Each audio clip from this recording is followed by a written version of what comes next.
Hello everybody, my name is Necroxis, happy launch day, and today we're taking a look at the Alliance cinematics at the beginning of Battle for Azeroth. Spoiler alert, these take place, well there's two of them, there's Jaina's Nightmare, and then Jaina arrives at Kul Tiras. The first one is when you are with her en route to Kul Tiras, you get a cutscene, and then right after that you arrive in Kul Tiras and you get another cutscene, but they're two separate ones. We're going to start Jaina's Nightmare first, in 3, 2, 1, now.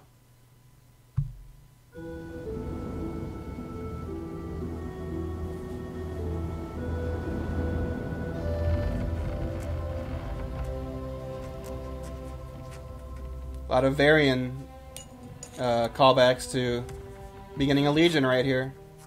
Ahoy, ahoy, sweet daughter of the seas. Ahoy, this child be mine. The Admiral's will, his whole entire world, for as long as stars do shine. It's Mark Addy as fucking Admiral Proudmoore. Promise you'll come back? I'll weather every storm if I know you are waiting for me. Robert Love Baratheon. you, Papa. Come topside, sweetheart. Your loving mother will never forgive you, murderer. Lady Jaina, we've arrived. Thank you, Captain.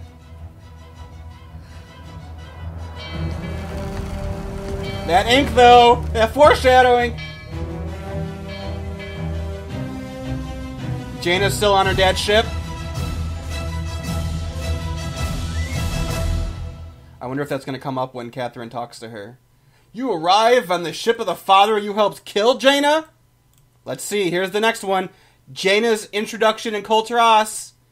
This is right after you arrive, and spoilers for Battle for Azeroth, Jaina gets arrested, and so do you. Let's see what happens. I'm super excited. That was Mark Addy, who played Robert Baratheon in Game of Thrones. They got him to voice Admiral Proudmoore for this. So let's see the next part, Jaina's arrival. 3, 2, 1, go.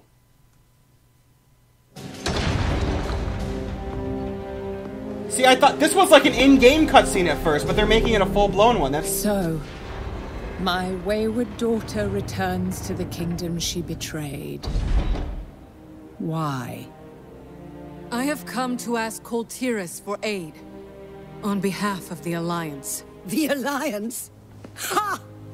Where were they when we begged for their help? When our husbands and sons and brothers were slaughtered at Theramore? Do not blame the Alliance for my actions. So you admit it? You admit that you were responsible for the deaths of our men? I was. Lady Ashvane, you bitch.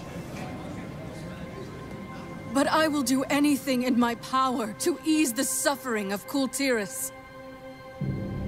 Catherine, enforce our laws. The punishment for treason is death.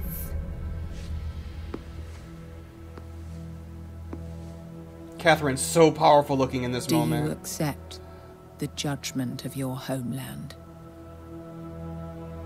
I accept your judgment, Mother.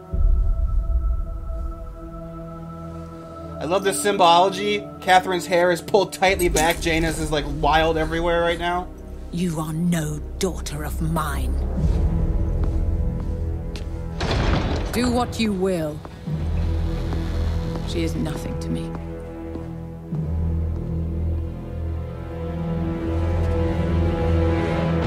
Lady Ashvane, you bitch. You bitch, Lady Ashvane. All y'all who played the beta know Lady Ashvane. Whew, a lot more emotionally intense. Maybe not as exciting as the Horde one, but you know, the Alliance one begins out very much as a Jaina story. Unfortunately, it kind of stops being one until the very end of leveling again, but I love Jaina as a character, so I'm super pumped to see where her story goes after 8.0 and all the things that happen at the end, and everyone who's paying attention to the testing knows all the cool stuff with Jaina that goes on. I want to see that going forward, Jaina. This is necessary for her character development, going back to Kul Tiras, seeing her mother again, having her vision or her nightmare of her father. There were a lot of people who thought that Zool like cursed her or something, because during the Stormwind extraction, Zool kind of does something and gives Jaina a choice whether to keep chasing them or to go solve the other problem. And some people thought like, oh, maybe he cursed her or something, that's why she had a nightmare. No, I just think she's guilty about what happened. She's guilty about her role in her father's death.